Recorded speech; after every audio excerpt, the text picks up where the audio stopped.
ಓಂ ಶಾಂತಿ. ಇಂದಿನ ದಿನಾಂಕ 30/7/2024. ಪ್ರಾರ್ಥ ಮುರುಳಿ ಬಾಪ್ತಾದ ಮಧುಬನ.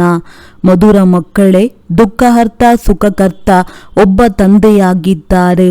ಅವರೇ ನಿಮ್ಮೆಲ್ಲರ ದುಃಖವನ್ನು ದೂರ ಮಾಡುತ್ತಾರೆ. ಮನುಷ್ಯರು ಯಾರದೇ ದುಃಖವನ್ನು ದೂರ ಮಾಡಲು ಸಾಧ್ಯವಿಲ್ಲ. ಪ್ರಶ್ನೆ: ವಿಶ್ವದಲ್ಲಿ ಅಶಾಂತಿಗೆ ಕಾರಣವೇನಾಗಿದೆ?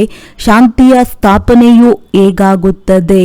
ಉತ್ತರ: ವಿಶ್ವದಲ್ಲಿ ಅಶಾಂತಿಗೆ ಕಾರಣವಾಗಿದೆ ಅನೇಕ ಧರ್ಮಗಳು.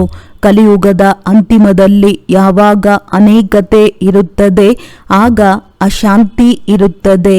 ತಂದೆಯು ಬಂದು ಒಂದು ಸತ್ಯ ಧರ್ಮವನ್ನು ಸ್ಥಾಪನೆ ಮಾಡುತ್ತಾರೆ, ಅಲ್ಲಿ ಶಾಂತಿಯಾಗಿ ಬಿಡುತ್ತದೆ. ಈ ಲಕ್ಷ್ಮೀ ನಾರಾಯಣರ ರಾಜ್ಯದಲ್ಲಿ ಶಾಂತಿ ಇತ್ತೆಂದು ನೀವು ತಿಳಿಯಲು ಸಾಧ್ಯ. ಪವಿತ್ರ ಧರ್ಮ, ಪವಿತ್ರ ಕರ್ಮವಿತ್ತು. ಕಲ್ಯಾಣಕಾರಿ ತಂದೆಯು ಬಂದು ಪುನಃ ಈ ಹೊಸ ಪ್ರಪಂಚವನ್ನು ಮಾಡುತ್ತಿದ್ದಾರೆ. ಅದರಲ್ಲಿ ಅಶಾಂತಿಯ ಹೆಸರೇ ಇರುವುದಿಲ್ಲ. ಓಂ ಶಾಂತಿ. ಆತ್ಮಿಕ ತಂದೆಯು ಕುಳಿತು ಆತ್ಮಿಕ ಮಕ್ಕಳಿಗೆ ತಿಳಿಸಿಕೊಡುತ್ತಾರೆ. ಆತ್ಮಿಕ ತಂದೆಗೆ ಜ್ಞಾನ ಸಾಗರನೆಂದು ಹೇಳಲಾಗುತ್ತದೆ. ಇದಂತೂ ಮಕ್ಕಳಿಗೆ ತಿಳಿಸಿದ್ದಾರೆ. ಮುಂಬೈನಲ್ಲಿಯೂ ಬಹಳ ಸಮಾಜ ಸೇವಕರಿದ್ದಾರೆ. ಅವರ ಸಭೆ ಸೇರುತ್ತಿರುತ್ತದೆ. ಮುಂಬೈಯಲ್ಲಿ ವಿಶೇಷವಾಗಿ ಎಲ್ಲಿ ಸಭೆ ಸೇರುವರೋ ಅದರ ಹೆಸರಾಗಿದೆ ಭಾರತೀಯ ವಿದ್ಯಾಭವನ. ಈಗ ವಿದ್ಯೆಯು 2 ಪ್ರಕಾರದ್ದಾಗಿರುತ್ತದೆ. ಒಂದನೆಯದು ದೈಹಿಕ ವಿದ್ಯೆಯಾಗಿದೆ. ಅದನ್ನು ಶಾಲಾ ಕಾಲೇಜುಗಳಲ್ಲಿ ಕಲಿಸಲಾಗುತ್ತದೆ. ಈಗ ಅದಕ್ಕೆ ವಿದ್ಯಾಭವನವೆಂದು ಹೇಳುತ್ತಾರೆ. ಅವಶ್ಯವಾಗಿ ಅಲ್ಲಿ ಯಾವುದೋ 2ನೆಯ ವಸ್ತುವು ಇರಬೇಕು. ಈಗ ವಿದ್ಯೆ ಎಂದು ಯಾವುದಕ್ಕೆ ಹೇಳಲಾಗುತ್ತದೆ ಎಂಬುದು ಮನುಷ್ಯರಿಗೆ ತಿಳಿದೇ ಇಲ್ಲ. ಇದಂತೂ ಆತ್ಮಿಕ ವಿದ್ಯಾಭವನವೆಂದಿರಬೇಕು. ವಿದ್ಯೆ ಎಂದು ಜ್ಞಾನಕ್ಕೆ ಹೇಳಲಾಗುತ್ತದೆ. ಪರಮಪಿತ ಪರಮಾತ್ಮನೇ ಜ್ಞಾನ ಸಾಗರನಾಗಿದ್ದಾರೆ. ಕೃಷ್ಣನಿಗೆ ಜ್ಞಾನ ಸಾಗರನೆಂದು ಹೇಳಲಾಗುವುದಿಲ್ಲ. ಶಿವ ತಂದೆಯ ಮಹಿಮೆಯೇ ಬೇರೆ, ಕೃಷ್ಣನ ಮಹಿಮೆಯೇ ಬೇರೆಯಾಗಿದೆ. ಇದರಲ್ಲಿ ಭಾರತವಾಸಿಗಳು ತಬ್ಬಿಬ್ಬಾಗಿದ್ದಾರೆ. ಗೀತೆಯ ಭಗವಂತನು ಕೃಷ್ಣನೆಂದು ತಿಳಿದು ಕುಳಿತಿದ್ದಾರೆ. ಆದ್ದರಿಂದ ವಿದ್ಯಾಭವನ ಮೊದಲಾದವುಗಳನ್ನು ತೆರೆಯುತ್ತಿರುತ್ತಾರೆ. ಏನನ್ನು ತಿಳಿದುಕೊಂಡಿಲ್ಲ. ವಿದ್ಯೆಯು ಗೀತಾ ಜ್ಞಾನವಾಗಿದೆ. ಆ ಜ್ಞಾನವು ಒಬ್ಬ ತಂದೆಯಲ್ಲಿಯೇ ಇದೆ. ಅವರಿಗೆ ಜ್ಞಾನ ಸಾಗರನೆಂದು ಹೇಳಲಾಗುತ್ತದೆ. ಯಾರನ್ನು ಮನುಷ್ಯಾತ್ಮರು ತಿಳಿದುಕೊಂಡಿಲ್ಲ. ಭಾರತವಾಸಿಗಳ ಧರ್ಮಶಾಸ್ತ್ರವು ವಾಸ್ತವದಲ್ಲಿ ಒಂದೇ ಆಗಿದೆ. ಸರ್ವಶಾಸ್ತ್ರಮಯಿ ಶಿರೋಮಣಿ ಭಗವದ್ಗೀತಾ. ಈಗ ಭಗವಂತನೆಂದು ಯಾರಿಗೆ ಹೇಳಲಾಗುವುದು ಅದನ್ನು ಸಹ ಈ ಸಮಯದಲ್ಲಿ ಭಾರತವಾಸಿಗಳು ತಿಳಿದುಕೊಂಡಿಲ್ಲ. ಕೃಷ್ಣನಿಗೆ ಹೇಳಿಬಿಡುತ್ತಾರೆ, ಇಲ್ಲವೇ ರಾಮನಿಗೆ, ಇಲ್ಲವೆಂದರೆ ತಮ್ಮನ್ನೇ ಪರಮಾತ್ಮನೆಂದು ಹೇಳಿಬಿಡುತ್ತಾರೆ. ಈಗಂತೂ ಸಮಯವು ತಮೋ ಪ್ರಧಾನವಾಗಿದೆ. ರಾವಣ ರಾಜ್ಯವಲ್ಲವೇ? ನೀವು ಮಕ್ಕಳು ಅನ್ಯರಿಗೆ ತಿಳಿಸುವಾಗ ಹೇಳಿ, ಶಿವ ಭಗವಾನುವಾಚ, ಮೊದಲು ಇದನ್ನು ತಿಳಿದುಕೊಳ್ಳಿ. ಜ್ಞಾನಸಾಗರ ಒಬ್ಬರೇ ಪರಮಪಿತ ಪರಮಾತ್ಮನಾಗಿದ್ದಾರೆ. ಅವರ ಹೆಸರು ಶಿವ ಎಂದಾಗಿದೆ. ಶಿವರಾತ್ರಿಯನ್ನು ಆಚರಿಸುತ್ತಾರೆ. ಆದರೆ ಇದು ಯಾರಿಗೂ ಅರ್ಥವಾಗುವುದಿಲ್ಲ. ಅವಶ್ಯವಾಗಿ ಶಿವನು ಬಂದಿದ್ದಾರೆ. ಆದ್ದರಿಂದಲೇ ರಾತ್ರಿಯನ್ನಾಚರಿಸುತ್ತಾರೆ. ಶಿವ ಯಾರು ಎಂಬುದನ್ನು ತಿಳಿದುಕೊಂಡಿಲ್ಲ. ತಂದೆಯು ತಿಳಿಸುತ್ತಾರೆ, ಭಗವಂತನಂತೂ ಎಲ್ಲರಿಗೂ ಒಬ್ಬರೇ ಆಗಿದ್ದಾರೆ. ಸರ್ವ ಆತ್ಮರು ಸಹೋದರರಾಗಿದ್ದಾರೆ. ಆತ್ಮಗಳ ತಂದೆ ಒಬ್ಬರೇ ಪರಂಪಿತ ಪರಮಾತ್ಮನಾಗಿದ್ದಾರೆ. ಅವರಿಗೆ ಜ್ಞಾನ ಸಾಗರನೆಂದು ಹೇಳುತ್ತೇವೆ. ದೇವತೆಗಳಲ್ಲಿ ಈ ಜ್ಞಾನವಿರುವುದಿಲ್ಲ. ಯಾವ ಜ್ಞಾನ? ರಚಯಿತ ಮತ್ತು ರಚನೆಯ ಆದಿ ಮಧ್ಯ ಅಂತ್ಯದ ಜ್ಞಾನವು ಯಾವುದೇ ಮನುಷ್ಯಾತ್ಮರಲ್ಲಿಲ್ಲ. ಪ್ರಾಚೀನ ಋಷಿ ಮುನಿಗಳೂ ಸಹ ತಿಳಿದುಕೊಂಡಿರಲಿಲ್ಲವೆಂದು ಹೇಳುತ್ತಾರೆ. ಪ್ರಾಚೀನವೆಂಬುದರ ಅರ್ಥವೂ ಗೊತ್ತಿಲ್ಲ. ಸತ್ಯಯುಗ, ತ್ರೇತಾಯುಗವು ಪ್ರಾಚೀನವಾಯಿತೋ ಸತ್ಯಯುಗವು ಹೊಸ ಪ್ರಪಂಚವಾಗಿದೆ. ಅಲ್ಲಂತೂ ಋಷಿ ಮುನಿಗಳಿರುವುದೇ ಇಲ್ಲ. ಈ ಋಷಿ ಮುನಿಗಳೆಲ್ಲರೂ ನಂತರದಲ್ಲಿ ಬಂದಿದ್ದಾರೆ. ಅವರೂ ಸಹ ಈ ಜ್ಞಾನವನ್ನು ತಿಳಿದುಕೊಂಡಿಲ್ಲ. ನಮಗೂ ಗೊತ್ತಿಲ್ಲವೆಂದು ಹೇಳಿಬಿಡುತ್ತಾರೆ. ಅವರೇ ತಿಳಿದುಕೊಂಡಿಲ್ಲ. ಅಂದ ಮೇಲೆ ಭಾರತವಾಸಿಗಳು ಯಾರು ಈಗ ತಮೋಗುಣಿಯಾಗಿ ಬಿಟ್ಟಿದ್ದಾರೆ, ಅವರು ಹೇಗೆ ತಿಳಿದುಕೊಳ್ಳುತ್ತಾರೆ? ಈ ಸಮಯದಲ್ಲಿ ವಿಜ್ಞಾನದ ಅಭಿಮಾನವು ಎಷ್ಟೊಂದಿದೆ. ಈ ವಿಜ್ಞಾನದ ಮೂಲಕ ಭಾರತವು ಸ್ವರ್ಗವಾಗಿ ಬಿಟ್ಟಿದೆ ಎಂದು ತಿಳಿದುಕೊಳ್ಳುತ್ತಾರೆ. ಇದಕ್ಕೆ ಮಾಯೆಯ ಆಡಂಬರವೆಂದು ಹೇಳಲಾಗುತ್ತದೆ. ಫಾಲ್ ಆಫ್ ಪಾಂಪ್ ಎಂಬ ಒಂದು ನಾಟಕವೂ ಇದೆ. ಈ ಸಮಯದಲ್ಲಿ ಭಾರತದ ಪತನವಾಗಿದೆ ಎಂದು ಹೇಳುತ್ತಾರೆ. ಸತ್ಯಯುಗದಲ್ಲಿ ಉತ್ಥಾನವಾಗಿತ್ತು, ಈಗ ಪತನವಾಗಿದೆ. ಇದೇನು ಸ್ವರ್ಗವೇ? ಇದಂತೂ ಮಾಯೆಯ ಶೋ ಆಗಿದೆ. ಇದು ಸಮಾಪ್ತಿಯಾಗಲೇಬೇಕಾಗಿದೆ. ವಿಮಾನಗಳಿವೆ, ದೊಡ್ಡ ದೊಡ್ಡ ಮೆಹಲು, ವಿದ್ಯುತ್ ಎಲ್ಲವೂ ಇದೆ. ಅಂದ ಮೇಲೆ ಇದೇ ಸ್ವರ್ಗವಾಗಿದೆ ಎಂದು ಮನುಷ್ಯರು ತಿಳಿಯುತ್ತಾರೆ. ಯಾರಾದರೂ ಶರೀರ ಬಿಟ್ಟರೆ ಸ್ವರ್ಗವಾಸಿಗಳಾದರೆಂದು ಹೇಳುತ್ತಾರೆ. ಆದರೆ ಇದರಿಂದಲೂ ಸಹ ತಿಳಿದುಕೊಳ್ಳುವುದಿಲ್ಲ. ಸ್ವರ್ಗಕ್ಕೆ ಹೋದರೆಂದರೆ ಅವಶ್ಯವಾಗಿ ಸ್ವರ್ಗವು ಯಾವುದೋ ಬೇರೆ ಇದೆಯಲ್ಲವೇ? ಇದಂತೂ ರಾವಣನ ಆಡಂಬರವಾಗಿದೆ. ಬೇಅದ್ದಿನ ತಂದೆಯು ಸ್ವರ್ಗ ಸ್ಥಾಪನೆ ಮಾಡುತ್ತಿದ್ದಾರೆ. ಈ ಸಮಯದಲ್ಲಿ ಮಾಯೆ ಮತ್ತು ಈಶ್ವರನ ಆಸುರಿ ಪ್ರಪಂಚ ಮತ್ತು ಈಶ್ವರೀಯ ಪ್ರಪಂಚದ ಪೈಪೋಟಿಯಾಗಿದೆ. ಇದನ್ನು ಸಹ ಭಾರತವಾಸಿಗಳಿಗೆ ತಿಳಿಸಬೇಕು. ಇನ್ನು ಬಹಳ ದುಃಖವೂ ಬರುವುದಿದೆ, ಅಪಾರ ದುಃಖವೂ ಬರುತ್ತದೆ. ಸ್ವರ್ಗವಂತೂ ಸತ್ಯಯುಗದಲ್ಲಿರುತ್ತದೆ, ಕಲಿಯುಗದಲ್ಲಿರಲು ಸಾಧ್ಯವಿಲ್ಲ. ಪುರುಷೋತ್ತಮ ಸಂಗಮ ಯುಗವೆಂದು ಯಾವುದಕ್ಕೆ ಹೇಳುತ್ತಾರೆಂಬುದು ಯಾರಿಗೂ ಗೊತ್ತಿಲ್ಲ. ಇದನ್ನು ಸಹ ತಂದೆಯು ತಿಳಿಸುತ್ತಾರೆ. ಜ್ಞಾನವು ದಿನ, ಭಕ್ತಿಯು ರಾತ್ರಿಯಾಗಿದೆ. ಅಂಧಕಾರದಲ್ಲಿ ಮೋಸ ಹೋಗುತ್ತಿರುತ್ತಾರೆ. ಭಗವಂತನೊಂದಿಗೆ ಮಿಲನ ಮಾಡಲು ಎಷ್ಟೊಂದು ವೇದ ಶಾಸ್ತ್ರಗಳನ್ನು ಓದುತ್ತಾರೆ. ಬ್ರಹ್ಮನ ದಿನ ಮತ್ತು ರಾತ್ರಿ, ಬ್ರಾಹ್ಮಣರ ದಿನ ಮತ್ತು ರಾತ್ರಿಯಾಗಿದೆ. ಸತ್ಯವಾದ ಮುಖ ವಂಶಾವಳಿ ಬ್ರಾಹ್ಮಣರು ನೀವಾಗಿದ್ದೀರಿ. ಅವರಂತೂ ಕಲಿಯುಗಿ ಕುಖ ವಂಶಾವಳಿ ಬ್ರಾಹ್ಮಣರಾಗಿದ್ದಾರೆ. ನೀವಂತೂ ಪುರುಷೋತ್ತಮ ಸಂಗಮ ಯುಗದ ಬ್ರಾಹ್ಮಣರಾಗಿದ್ದೀರಿ. ಈ ಮಾತುಗಳು ಬೇರೆ ಯಾರಿಗೂ ಗೊತ್ತಿಲ್ಲ. ಯಾವಾಗ ಈ ಮಾತುಗಳನ್ನು ತಿಳಿದುಕೊಳ್ಳುತ್ತಾರೆಯೋ ಆಗ ನಾವು ಇದೇನು ಮಾಡುತ್ತಿದ್ದೇವೆಂಬ ಈ ಮಾತುಗಳು ಬುದ್ಧಿಯಲ್ಲಿ ಬರುತ್ತವೆ. ಭಾರತವು ಸತೋಪ್ರಧಾನವಾಗಿತ್ತು, ಅದನ್ನೇ ಸ್ವರ್ಗವೆಂದು ಹೇಳುತ್ತಾರೆ. ಅಂದ ಮೇಲೆ ಅವಶ್ಯವಾಗಿ ಇದು ನರಕವಾಗಿದೆ. ಆದ್ದರಿಂದಲೇ ನರಕದಿಂದ ಸ್ವರ್ಗದಲ್ಲಿ ಹೋಗುತ್ತೇವೆ. ಅಲ್ಲಿ ಶಾಂತಿಯೂ ಇದೆ, ಸುಖವೂ ಇದೆ. ಲಕ್ಷ್ಮೀನಾರಾಯಣರ ರಾಜ್ಯವಲ್ಲವೇ? ನೀವು ತಿಳಿಸಬಹುದು, ಮನುಷ್ಯರ ವೃದ್ಧಿಯು ಹೇಗೆ ಕಡಿಮೆಯಾಗುತ್ತದೆ, ಅಶಾಂತಿ ಹೇಗೆ ಕಡಿಮೆಯಾಗುತ್ತದೆ? ಅಶಾಂತಿ ಇರುವುದೇ ಹಳೆಯ ಪ್ರಪಂಚ. ಕಲಿಯುಗದಲ್ಲಿ ಹೊಸ ಪ್ರಪಂಚದಲ್ಲಿಯೇ ಶಾಂತಿ ಇರುತ್ತದೆ. ಸ್ವರ್ಗದಲ್ಲಿ ಶಾಂತಿ ಇರುತ್ತದೆ ಎಲ್ಲವೇ? ಅದಕ್ಕೆ ಆದಿ ಸನಾತನ ದೇವಿ ದೇವತಾ ಧರ್ಮವೆಂದು ಹೇಳಲಾಗುತ್ತದೆ. ಹಿಂದೂ ಧರ್ಮವು ಈಗಿನದ್ದಾಗಿದೆ. ಇದಕ್ಕೆ ಆದಿ ಸನಾತನ ಧರ್ಮವೆಂದು ಹೇಳುವುದಿಲ್ಲ. ಹಿಂದೂಸ್ತಾನದ ಹೆಸರಿನ ಮೇಲೆ ಹಿಂದೂಗಳೆಂದು ಹೇಳಿಬಿಡುತ್ತಾರೆ. ಆದಿ ಸನಾತನ ದೇವಿ ದೇವತಾ ಧರ್ಮವಿತ್ತು. ಅಲ್ಲಿ ಸಂಪೂರ್ಣ ಸುಖ, ಶಾಂತಿ, ಪವಿತ್ರತೆ, ಆರೋಗ್ಯ, ಭಾಗ್ಯ ಎಲ್ಲವೂ ಇತ್ತು. ನಾವು ಪತಿತರಾಗಿದ್ದೇವೆ. ಏ ಪತಿತ ಪಾವನ ಬನ್ನಿ ಎಂದು ಈಗ ಕರೆಯುತ್ತಾರೆ. ಈಗ ಪ್ರಶ್ನೆಯಾಗಿದೆ, ಪತಿತ ಪಾವನ ಯಾರು? ಕೃಷ್ಣನಿಗಂತೂ ಹೇಳುವುದಿಲ್ಲ. ಪತಿತ ಪಾವನ ಪರಂಪಿತ ಪರಮಾತ್ಮನೇ ಜ್ಞಾನ ಸಾಗರನಾಗಿದ್ದಾರೆ. ಅವರೇ ಬಂದು ಓದಿಸುತ್ತಾರೆ. ಜ್ಞಾನಕ್ಕೆ ವಿದ್ಯೆ ಎಂದು ಹೇಳಲಾಗುತ್ತದೆ. ಎಲ್ಲವೂ ಗೀತೆಯ ಮೇಲೆ ಆಧಾರಿತವಾಗಿರುತ್ತದೆ. ನೀವು ಪ್ರದರ್ಶನಿ, ಮ್ಯೂಸಿಯಂ ಮುಂತಾದವನ್ನು ನಿರ್ಮಿಸುತ್ತೀರಿ. ಆದರೆ ಇಲ್ಲಿಯವರೆಗೂ ಬಿಕೆ ಎಂಬುದರ ಅರ್ಥವನ್ನು ತಿಳಿದುಕೊಂಡಿಲ್ಲ. ಇವರದ್ದು ಯಾವುದೋ ಹೊಸ ಧರ್ಮವೆಂದು ತಿಳಿಯುತ್ತಾರೆ, ಕೇಳುತ್ತಾರೆ, ಆದರೆ ಏನೂ ತಿಳಿದುಕೊಳ್ಳುವುದಿಲ್ಲ. ತಂದೆಯು ಸಂಪೂರ್ಣ ತಮೋ ಪ್ರಧಾನ ಬುದ್ಧಿ ಎಂದು ಹೇಳಿದ್ದಾರೆ. ಈ ಸಮಯದಲ್ಲಿ ವಿಜ್ಞಾನದ ಅಭಿಮಾನಿಗಳು ಸಹ ಅನೇಕರಾಗಿ ಬಿಟ್ಟಿದ್ದಾರೆ. ವಿಜ್ಞಾನದಿಂದಲೇ ತಮ್ಮ ವಿನಾಶ ಮಾಡಿಕೊಳ್ಳುತ್ತಾರೆ. ಅಂದ ಮೇಲೆ ಕಲ್ಲು ಬುದ್ಧಿಯವರೆಂದು ಹೇಳಬಹುದಲ್ಲವೇ? ಅವರಿಗೆ ಪಾರಸ ಬುದ್ಧಿಯವರೆಂದು ಹೇಳುತ್ತಾರೆಯೇ? ಬಾಂಬು ಇತ್ಯಾದಿಯನ್ನು ತಮ್ಮ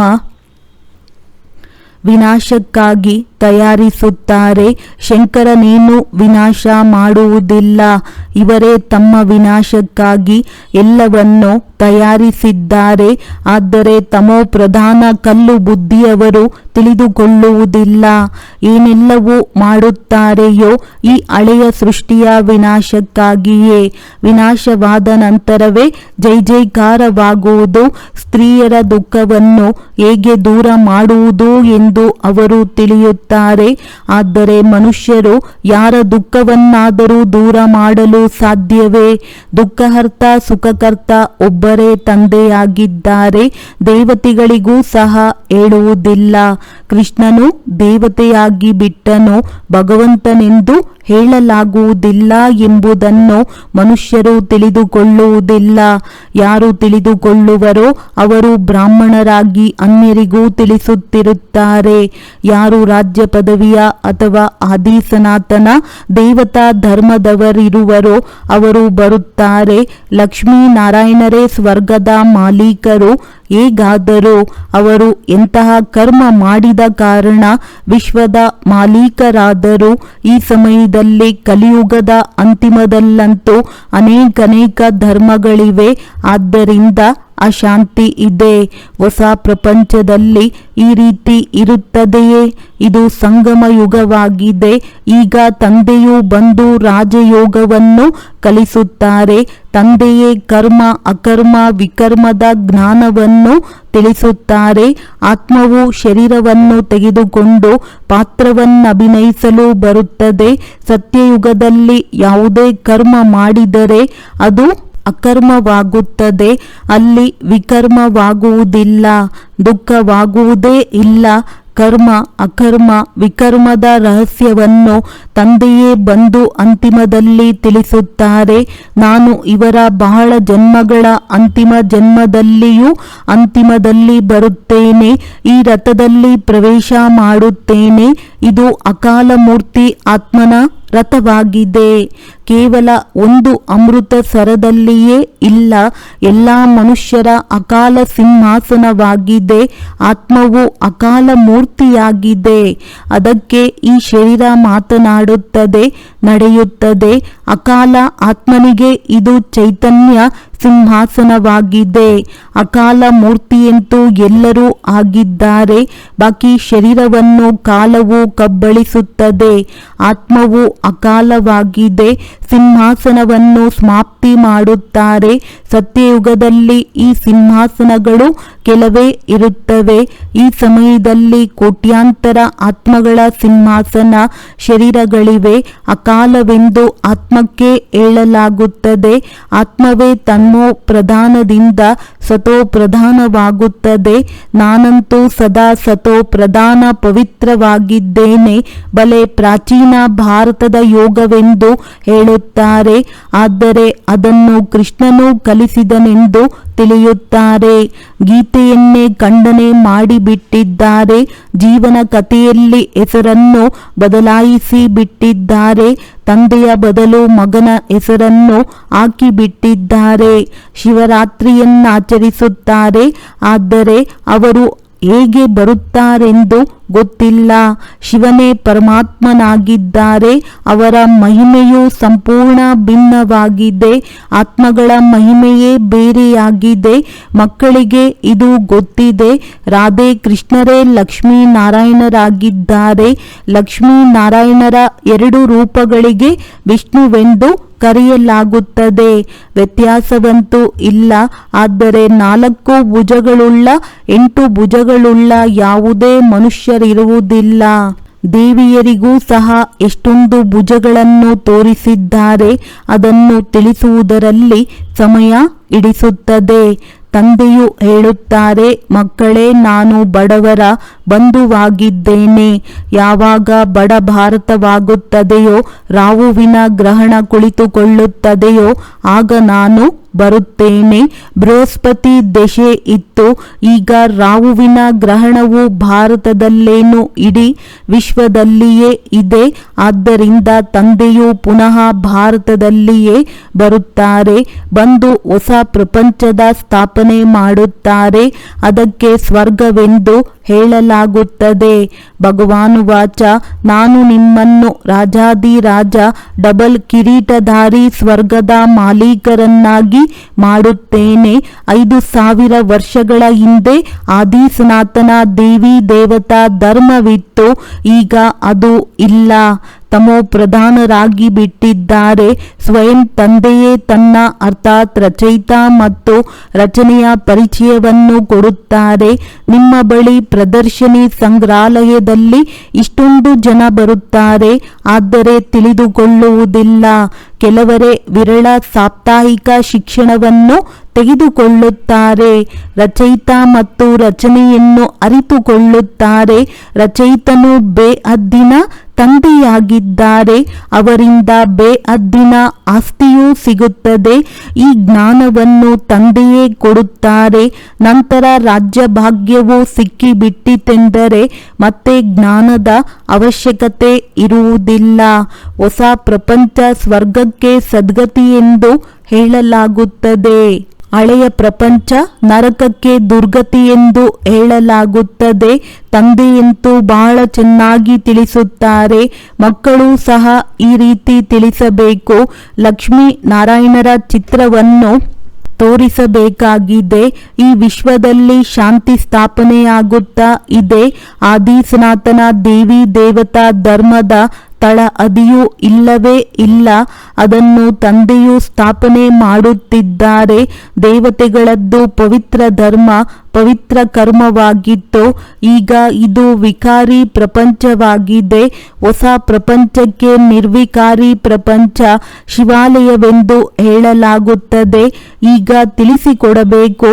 ಅದರಿಂದ ಪಾಪ ಅವರ ಕಲ್ಯಾಣವಾದರೂ ಆಗಲಿ. ತಂದೆಗೆ ಕಲ್ಯಾಣಕಾರಿ ಎಂದು ಹೇಳಲಾಗುತ್ತದೆ. ಅವರು ಪುರುಷೋತ್ತಮ ಸಂಗಮ ಯುಗದಲ್ಲಿಯೇ ಬರುತ್ತಾರೆ.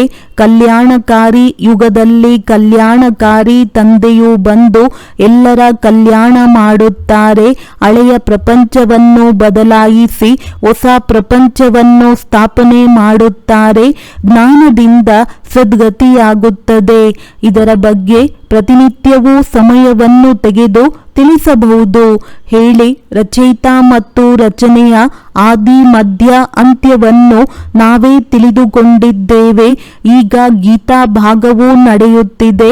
ಇದರಲ್ಲಿ ಭಗವಂತನು ಬಂದು ರಾಜಯೋಗವನ್ನು ಕಲಿಸಿದ್ದಾರೆ. ಡಬಲ್ ಕಿರೀಟಧಾರಿಗಳನ್ನಾಗಿ ಮಾಡಿದ್ದಾರೆ. ಈ ಲಕ್ಷ್ಮೀನಾರಾಯಣರೂ ಸಹ ರಾಜಯೋಗದಿಂದಲೇ ಈ ರೀತಿ ಆಗಿದ್ದಾರೆ. ಈ ಪುರುಷೋತ್ತಮ ಸಂಗಮ ಯುಗದಲ್ಲಿ ತಂದೆಯಿಂದ ರಾಜಯೋಗವನ್ನು ಕಲಿಯುತ್ತಾರೆ. ತಂದೆಯು ಪ್ರತಿಯೊಂದು ಮಾತನ್ನು ಎಷ್ಟು ಸಹಜವಾಗಿ ತಿಳಿಸುತ್ತಾರೆ.